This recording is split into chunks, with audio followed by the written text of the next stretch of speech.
Forest School! How's it going? I'm back from my little camping trip back in Rochester, and guess what today is? It's plant of the day. And I want to tell you a little bit about where I am right now.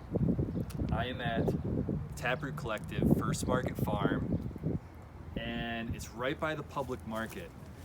So if you ever go to the public market with some friends or family, this is like the next block over.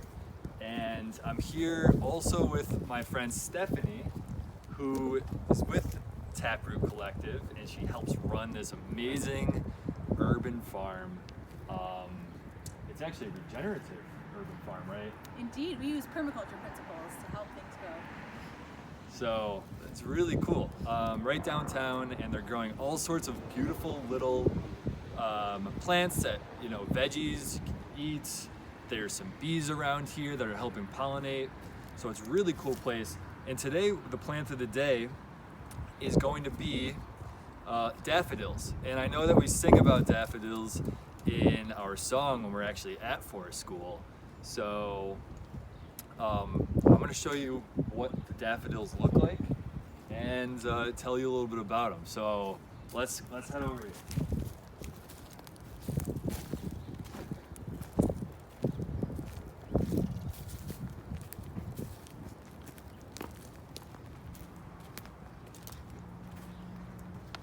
All right, so which ones do you think are the daffodils? This one here? Maybe? Or are you seeing these yellow ones? Those are the daffodils right there. And maybe you've seen these before, maybe it's your first time, but I thought it was really cool because we sing about them in our song, I Love the Mountains, and they are so beautiful. So, a little stuff about the daffodils here. They're yellow, but they can also be white, I believe, too, right, Stephanie? Yeah. White and orange. Different colors. And the name the daffodil, its scientific name is actually Narcissus.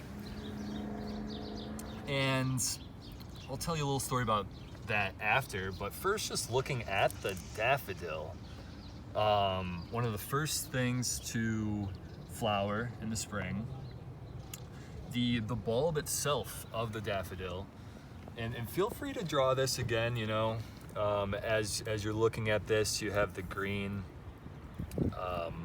what are these called?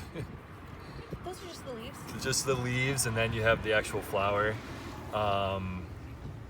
They kind of tend to point down a little bit too, but really beautiful. The bulbs themselves are actually a little poisonous. So you definitely don't want to eat these.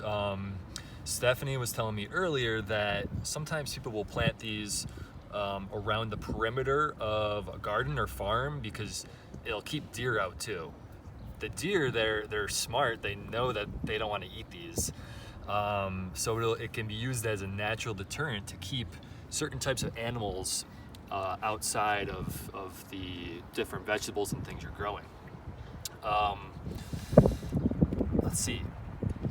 Stephanie was also telling me too that you can plant these around a tree or a fruit tree, something like that, and it'll help retain moisture, keep squirrels away, because animals, they really don't want to be eating this or being in there too much. Another really cool thing about the daffodil, its scientific name is called Narcissus, and that comes from Greek mythology. It's a story about a hunter who was very, he was, have you ever heard the term narcissistic? It comes from that story where this hunter, he was out traveling along in the woods and he came across this little pond, this little pool of water, and he looked into it and saw his reflection. And he basically said, that's a good looking person right there. I'm just gonna look at myself and stare at myself. And so he was kind of looking down with his head down, staring at himself, being narcissistic. And so the daffodil, if you look at these petals, the way that they're pointing down, it kind of really reflects the way that story, the hunter in that story, was looking down. The petals they almost know that they're super beautiful and they're just slightly looking down. So that's really cool. What else to add, Stephanie? I'm wondering if I'm missing anything. But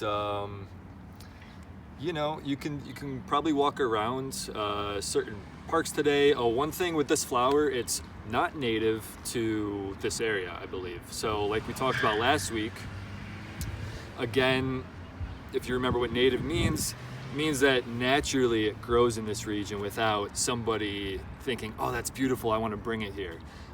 So this flower, one of the places that it's native to is, I know, in Europe and maybe a couple other regions, not in the US. But it does grow well here. It grows in early spring and flowers in early spring. And certainly beautiful colors that'll attract different pollinators and things like that. So thanks, guys. I hope you enjoy this plant of the day, and I will see you next week.